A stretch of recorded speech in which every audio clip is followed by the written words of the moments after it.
So when I was originally creating this video, I had wanted to make a nice little sequel to my previous CK3 wishlist, talking about some smaller changes I thought would be cool to add to the game. However, this plan got slightly sidetracked when I started to notice a consensus of criticism levied against the game during its second chapter of DLC content. At that point, the ambitious title of How to Fix CK3 appeared, and thus became this video. Generally, the biggest complaint I hear about Crusader Kings 3 is it lacks key features from Crusader Kings 2, and hopefully, as the game slowly churns out more mechanical content, it will become on par with its predecessor. While I think this is true, I don't think it's necessarily a productive conversation. I was listening to an interview once with a former developer from Bethesda who said game developers know 90% of what's wrong with their games already. I believe this is equally true with Paradox. They know what features people want to see from CK2. We know they know because they created a roadmap to show their goals. So me making a video talking about them needing to add a Byzantine update or a Nomad update or a Crusader update, to me feels a little useless. So what I'm here to do instead is talk about the 10% of features that I think people may have overlooked, to address the issues I hear about CK3 that aren't just adding additional major features, but changing how the game plays to hopefully bridge some of the divide between the very polarizing opinions I see the community have on how to fix the game. With that all being said, here is the video. 2 parts. Part 1 will cover the changes I'd like to see to CK3 that I really think will address some of the big complaints people have for the game, beyond the lack of the CK2 features. Part 2 will be my original video, a sequel to my wishlist from the previous time for the little things that might improve the quality of the game without being too big or too dramatic and could fit into basically any kind of DLC they choose to focus on. Oh, and I apologise in advance for the length of the video. Alright, shall we begin? The Great Event Flood. One of the central feelings I get from players about CK3 is they feel the game is too predictable, too stable, and a lot of the time, the game devolves into a mindless map painting experiment. While I agree with the sentiment, to me there is a stronger issue. The events are way too repetitive.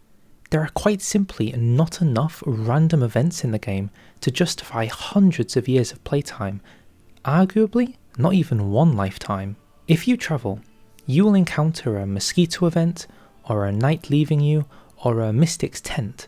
The events are so familiar that for even slightly experienced players, they become mindless skill checks. The options become, do I want prestige or to run a percentage check for something better, instead of actual stories relevant to your character and your run. This is true of basically all activities in the game. Hunts will encounter poachers in your land, pilgrimages will encounter heathens on the path. Tournaments can feel some of the worst, with the events being split between 6 camps and feeling like some options only have 4 or 5 outcomes. The solution is a daunting one, but for the future health of the game, I think is a necessary one. Hundreds of new events need to be added to the game, covering all activities. Knowing the outcome of every event chain because there's only a few to memorize really kills the enjoyment out of doing things like feasts because they all become coded into meta outcomes. With hundreds of new events, who knows what is going to happen on your next activity? Owls attacking you? 2 hunting parties meet each other in the forest. Maybe you come across a pleasant with a plague and he infects you all. The padding is so important here for making the game-changing events really stand out. This is why I think the number one thing Paradox could do to improve CK3 is add hundreds of new events all across the board, regardless of whichever DLC theme is next on the table. Integrated event chains. Okay, prepare yourself for the running theme of this major list with another event suggestion. So as it stands right now, a lot of interactions you have in CK3 are pretty open and shut. The issue arises, and the options presented are the resolutions. Thankfully, this is not always the case, however. There are a few event chains that prolong themselves into other events. These include getting a pet cat or dog that may cause mischief later on, getting a warhorse that you can improve, or a serial killer in the castle, which may need your attention. I think something that would help feed into long-term storytelling of the game is much rarer extended event chains that are both uncertain in outcome and connect more with the actual world and player, but this is probably going to require some examples. For this, I can go back to trusty old Crusader Kings 2. In CK2, there was an event chain where you could have the opportunity to open an inn. You could name the inn, which was good for role-playing, and dictate the beverages, and manage the profits. A nice little series with some nice cosmetic input. If we were to remaster this chain for CK3, it could be cool to see the inn as like a building in your capital holding of your domain. This way, instead of most things being relegated to abstract character effects, we have an outcome to an event that actually impacts the game world. Then, the events that follow from there can shift the modifiers on the building, the county it's in, introduce new courtiers, all sorts of things can happen.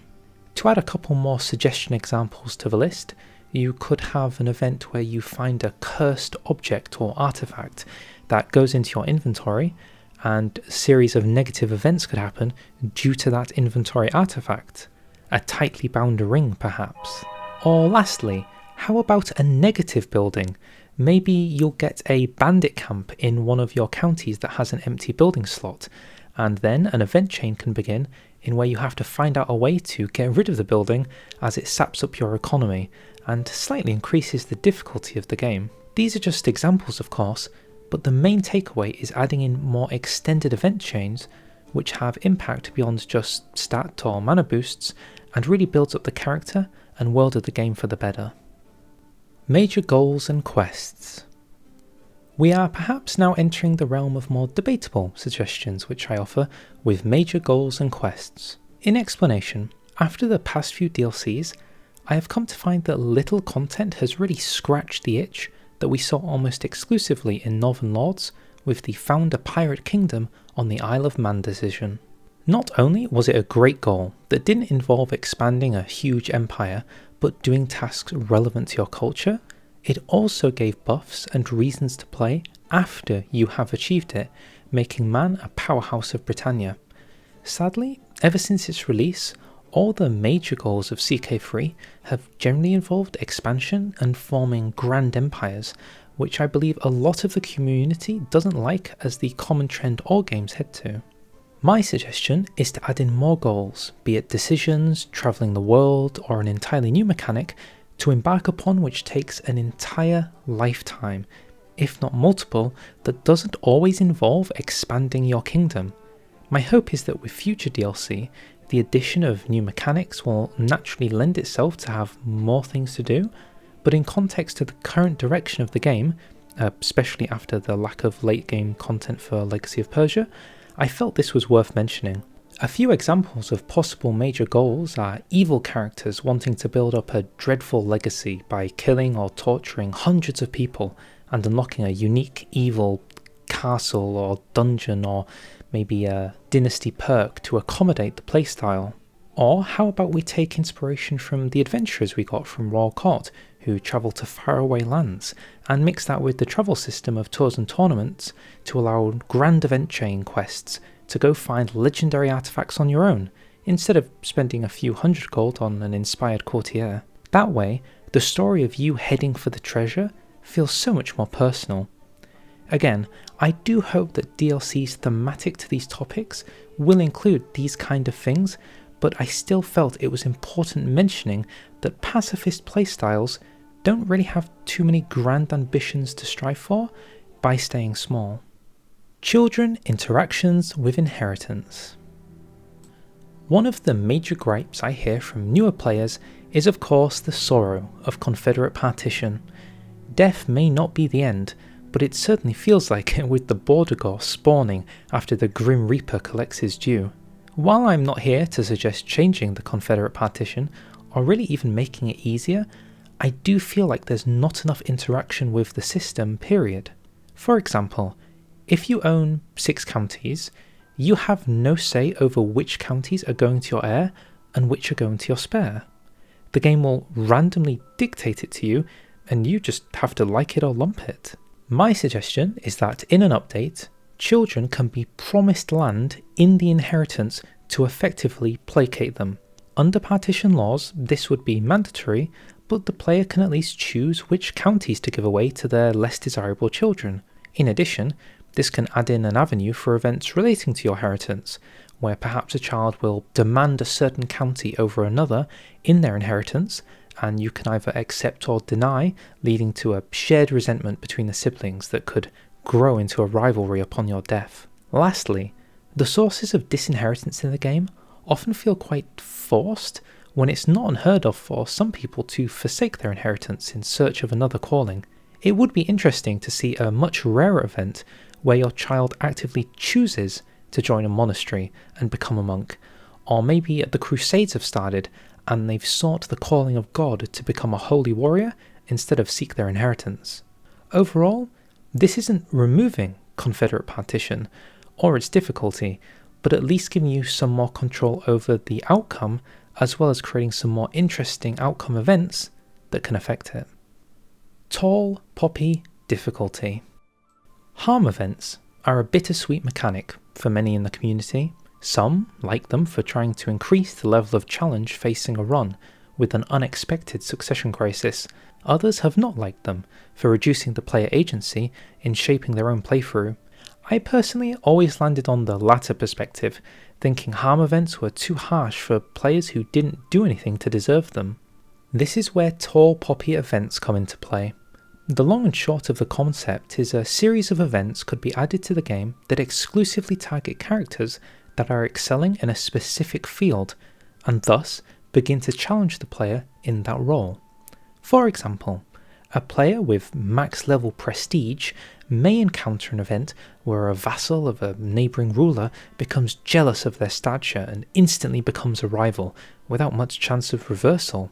Equally, a character with too much gold in reserve may encounter events to do with the peasants seeking a little bit more distribution of the wealth, or risk a nationwide riot. With this, the players who are just starting a run, or perhaps are struggling, are not going to get as punished by something like the harm events because they don't even meet the threshold for these negative events to trigger.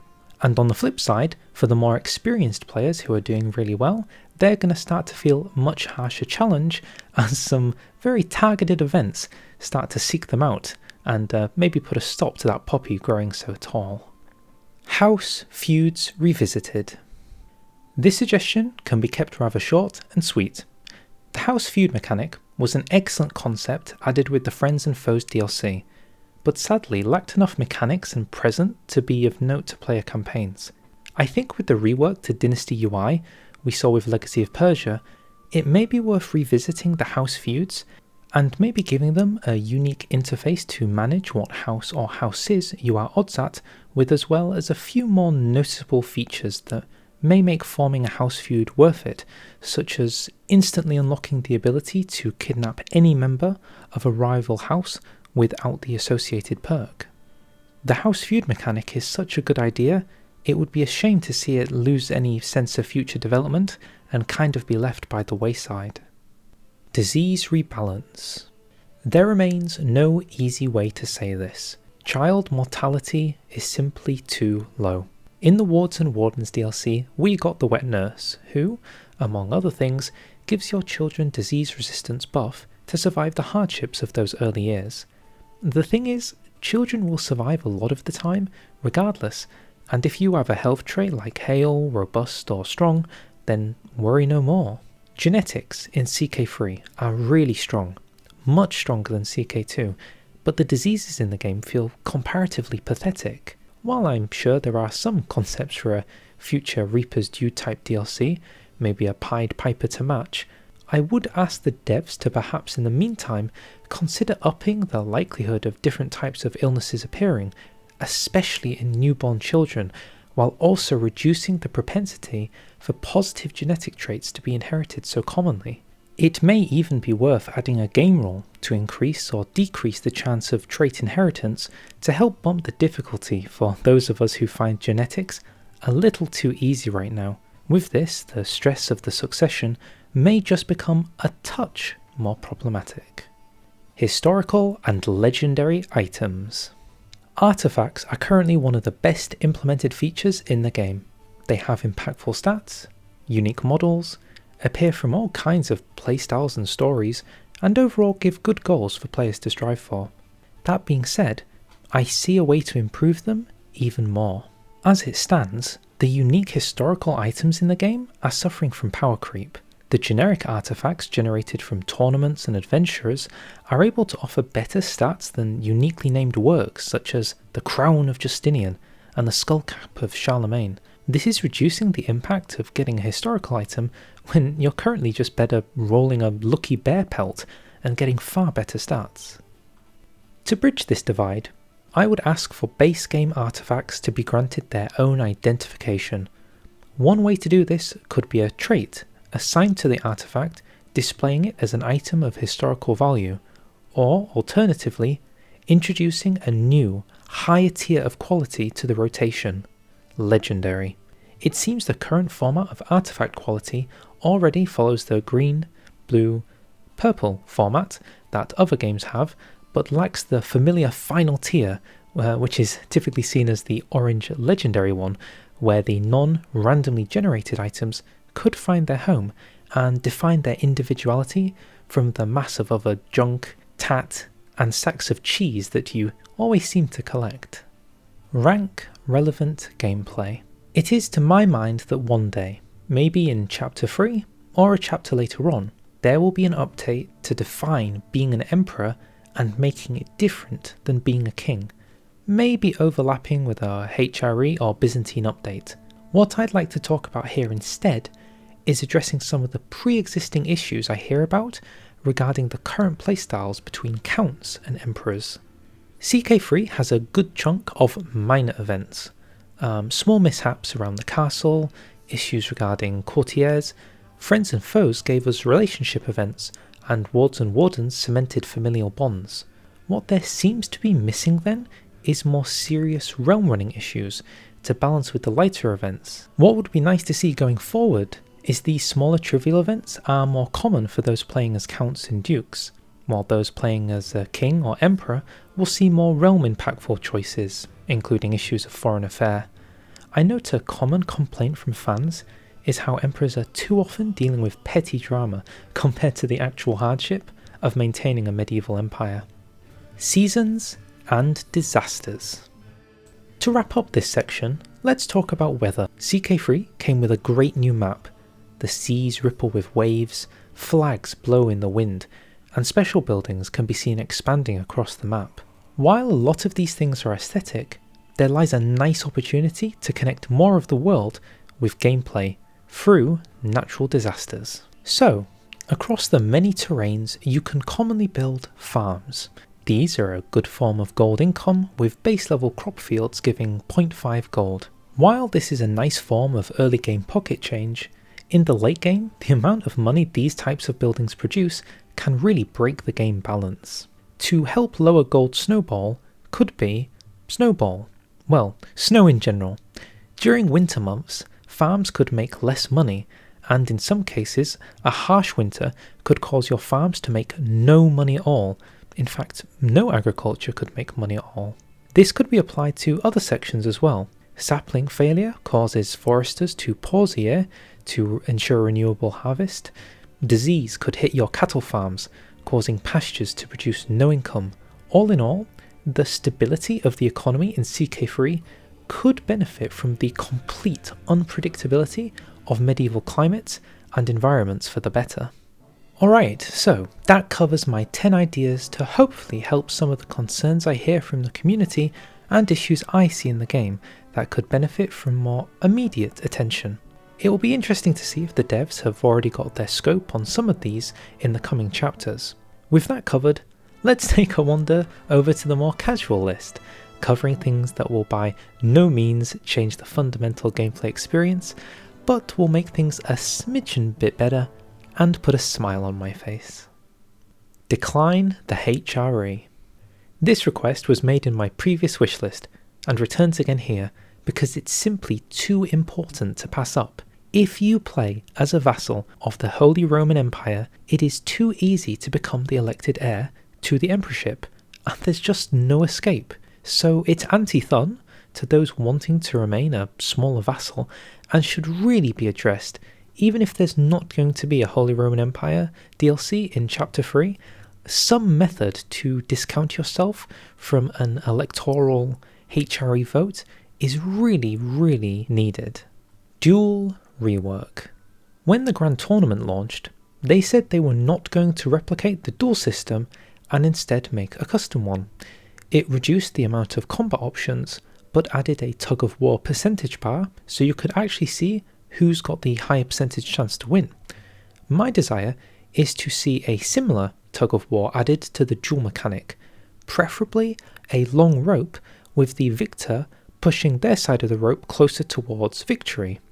If a custom UI is adapted, it could maybe take advantage of injuries, making one side of the rope shorter before you eventually lose the fight. In any way they choose to do something, I think a duel rework could be useful with some visual indicator to see who's winning instead of the more vague abstractions written inside the text. Accolade UI Rework.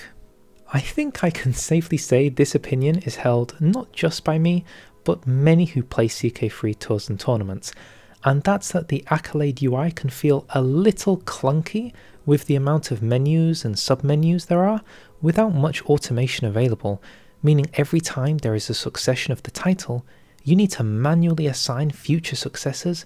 A toggle for this would be pretty good, perhaps even an automatic replacement finder should nobody in court be available. Also, there seems to be a bug that has existed since Tours and Tournaments release, where if you rename the Accolade during the Accolade's creation, the name doesn't apply, so you actually have to name it after the creation for it to even work. A bug fix and a UI change could really help this system. Royal Courts. Never forget. The first major DLC for CK3 was the Royal Court, a feature I had hoped to see return, getting stronger and stronger as the game goes on. Alas, after seeing some forum discussion with the devs, it seems that dedicating the time to continue expanding parts of the Royal Court is not as cost effective for time as demand is for its expansions. That being noted, I still think it's important to continue advocating for things you want to see improved. The elephant in the room for me is actually a longhouse being in the room for the Northern Lords DLC, as that remains the most immersive gameplay experience, and I think seeing your Jarls gather at a Viking longhouse would really just bring the whole experience together. There is already matching art in the ruler designer in the base game when you change the background. Additionally, a Mongolian tent court could be very apt for a nomadic steppe themed DLC in a relevant kind of horse lords thing. So in the future, I really hope it isn't completely forgotten about, and maybe we do get some more cool courtrooms. House Dynasty Banners Rework. In short, I do not like the way banners work in this game. They seem to be very weird artifacts that you're granted for having a royal court, but only sometimes if the event fires to give you them, and even then, they don't really offer you any good stats and get replaced pretty early on for better works. The change I'd like to see here then is their removal as artifacts entirely, and in its place, every royal court will automatically have your house banners on the wall as a toggleable visual. As it stands right now, they fit as kind of an awkward system and are even stranger when they are stolen by house members, suggesting that your ruler would simply not display their house icon because their brother stole their banner one time. It would make more sense then that every royal court will always have your house banner in it, and you can slowly see it upgrade itself the longer you actually have a royal court and increase your house renown. Disable raising special troops. A rather straightforward suggestion for this one. Sometimes the game can give you a mass of special troops to use, which is nice, but every time you go to war, there is no way to choose if you want to raise them or not. You can raise everyone, then manually disband them, but this is additional clicks for a mechanic that would be better served as just an option that if you have special troops, you can cancel it so that when you summon all troops, you do not summon your special troops if you don't wish to use them. Remove nicknames for prestige. Have you ever gotten a nickname that just made you go, yikes? Well, for those players who despise being called the fishy, I think there could be an option to remove a nickname for the cost of prestige. So far as I recall, nicknames are actually assigned on if they are good and bad, so a good nickname could be cheaper to get rid of at, let's say, 750 prestige, but trying to get everyone to stop calling you the fishy will be quite the petty endeavour, maybe costing 2000 prestige. A small change perhaps, but it does offer another use for the prestige mana and allows more player agency over their playthrough, and wherever there's more player agency, I don't think that's a bad thing. A path to remove alcoholic. Some people love a good drink, just as some people like to eat a good amount of food. As it stands though, there is a method to lose and gain weight respectively, but not one to fight the demons of alcoholism. I would like to see a decision allowing for a ruler to pursue sobriety at the cost of high stress gain and low stress loss. The path to abstinence was never easy, but I think it would be nice for those who do not wish to keep drunkard, and it does send a nice message overall that for those who do have issues regarding alcohol are not stuck with it permanently, and there is a path to recovery. Reduce tours and tournaments time sinks. Tours and tournaments is my favourite DLC. I was super excited to play out the tourneys and pursue the goal of becoming a famed tourney knight. Having played through a lot of grand activities since then has alerted me to a concern I see noted throughout the community. The events take too long for how much interaction they demand. When you go to a late game tournament, there can be 5 events worth of duels and horse ridings and all of it to click through, as well as the intermission stages. To my mind, there remains a desire among players to utilise these systems, but maybe not be responsible for opening the menu and personally clicking every single time. This could be addressed by a sort of auto-complete setting, where when selected, your character will go participate in the tourney, and you will simply be notified of any major events relating to its outcome, such as winning or being injured. I do feel this may involve skipping over content that could happen there that would require player interaction, such as important choices, but as more features are added to the game, spending over a year at the tournament may not work with so much else going on. The Great Blademaster Rework. And finally, to cap off this section, I shall finish with a suggestion I will continue to advocate for: a Great Blademaster Rework. But wait, you might be thinking, didn't the Blademaster trait get reworked in tours and tournaments, so now that it's a leveled trait with methods to gain XP from, such as sparring and tourneys? Well, you'd be right. But considering becoming a famed warrior is my favourite playstyle, I do see a few more improvements to be made. The option to spar with knights is currently difficult to achieve. One way to get it is through the French cultural traditions.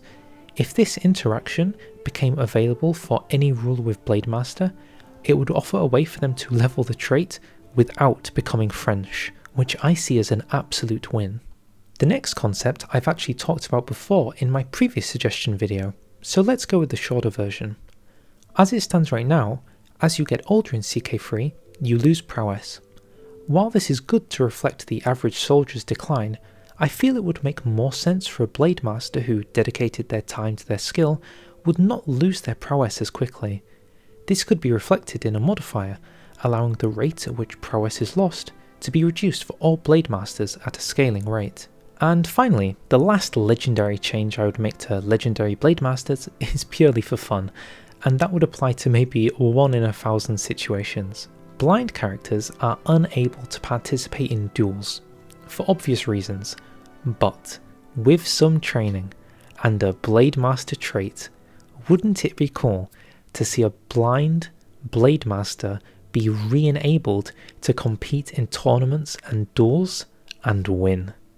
Now that would be a battle for the ages. And so, with that, those are my 20 suggestions for CK3 heading into the next chapter. Please, tell me your thoughts. Do you agree with any of the points? Do you disagree with any of the points? Do you know of a bug or issue that you think needs giga addressing? Please, tell me down below, as I will not take up any more of your time, as I feel this video has gone on for a while. So, thank you very much for watching. If you liked, feel free to like, feel free to subscribe, and I'll see you all next time. Bye!